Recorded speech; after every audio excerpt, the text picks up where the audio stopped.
pernyataan resmi dari Bapak Presiden tanggal 17 November 2017, Bapak Presiden menegaskan agar Bapak Setia Novanto mengikuti proses hukum.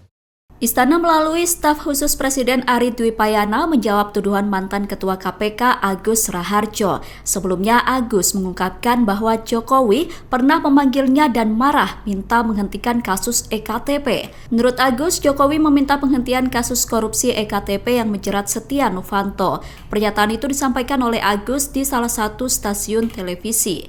Menanggapi pernyataan itu, Ari menyebut bahwa tidak ada pertemuan seperti yang disampaikan Agus. Pernyataan itu disampaikan Ari pada Jumat 1 Desember 2023. Ari mengatakan bahwa proses hukum Setia Novanto berjalan dengan baik pada 2017 lalu. Ari mengingatkan bahwa Jokowi pada 17 November 2017 tegas meminta agar Setia Novanto mengikuti proses hukum di KPK. Jokowi juga meminta agar proses hukum perkara EKTP itu berjalan dengan baik. Ari menyebut bahwa revisi KPK pada tahun 2019 merupakan inisiatif DPR bukan pemerintah. Setelah dicek, tidak ada pertemuan yang disebut-sebut dalam agenda Presiden. Yang kedua, kalau kita lihat kenyataannya proses hukum terhadap Bapak Setia Novanto berjalan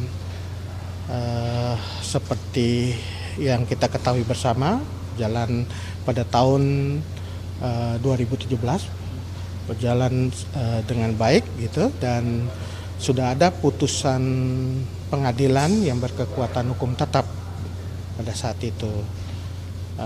Dan kalau teman-teman cek pernyataan resmi dari Bapak Presiden tanggal 17 November 2017, Bapak Presiden menegaskan agar Bapak Setia Novanto mengikuti proses hukum yang ada di KPK, dan Bapak Presiden yakin bahwa proses hukum itu akan berjalan dengan baik ya.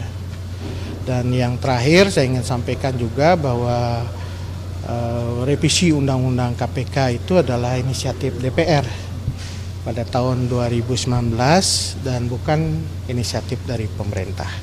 Sekira itu saja yang ingin saya sampaikan terkait dengan pernyataan Bapak Agus Raharjo ya. Jadi tapi kan itu tidak ada di dalam agenda resmi Presiden, tapi biasanya kan ada agenda-agenda di luar agenda resmi yang di-share ke media. Itu sudah di cross check juga, tidak ya, ada pertemuan sama sekali. Informasi yang saya miliki adalah tidak ada agenda saat itu dengan Bapak Presiden. Disebutkan juga di dalam pertemuan tersebut ada Pak Pratikno. Pak Pratikno sendiri sudah sempat ngobrol-ngobrol. Kalau tidak ada hal tersebut, tidak ada pertemuan tersebut.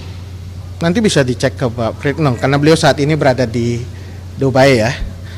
Tapi dari agenda yang ada terkait dengan agenda Bapak Presiden tidak ada pertemuan yang disebut-sebut itu. Tapi Istana melihatnya apa keperluan atau kepentingan Pak Agus Raharjo mengungkapkan hal tersebut di tengah KPK yang sedang naik turun itu? Ya, kita semua berharap KPK bisa menjalankan tugas fungsinya dengan baik. Kita harus mendukung itu tidak hanya dalam proses penindakan hukum tetapi juga dalam pencegahan korupsi. Jadi kita semua sebenarnya sepakat termasuk Presiden itu mendorong penguatan KPK itu dijalankan dan kita lakukan secara bersama-sama itu. Baik itu oleh pemerintah, oleh DPR dan juga oleh masyarakat sipil. Ya. Ada motif politik tidak kira-kira dari statement Pak? Saya nggak bisa menjawab itu ya. Beli ada kekhawatiran nggak misalkan ganggunya citra pemerintah atau misalkan adanya unsur sentimen negatif kepada pemerintahan ke depan akibat dari pernyataan para Agus Raharjo ini Pak?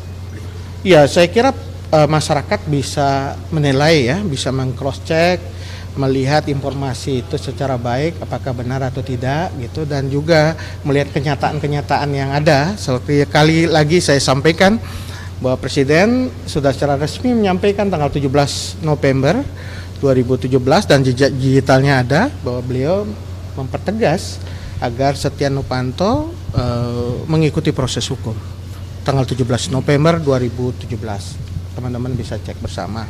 Dan itu memperlihatkan bagaimana Presiden berkomitmen juga dalam proses hukum ya. Mendorong proses hukum itu berjalan dan yakin proses hukum itu berjalan dengan baik di KPK. Dan kita ketahui setelah itu proses berjalan di KPK dan ada putusan pengadilan ini berkekuatan hukum tetap. Jadi soal kemarin kan singgung juga soal revisi undang KPK. Jadi sebenarnya berarti bisa membantah bahwa memang akibat kejadian kasus presiden yang disebut marah-marah itu akhirnya membuat jadi revisi undang KPK itu. Ya, revisi KPK kan terjadi tahun 2019 ya.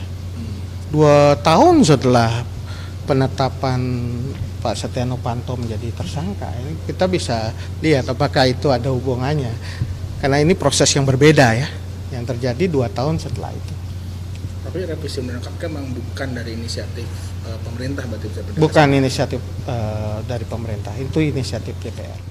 Download Tribun X sekarang, menghadirkan lokal menjadi Indonesia.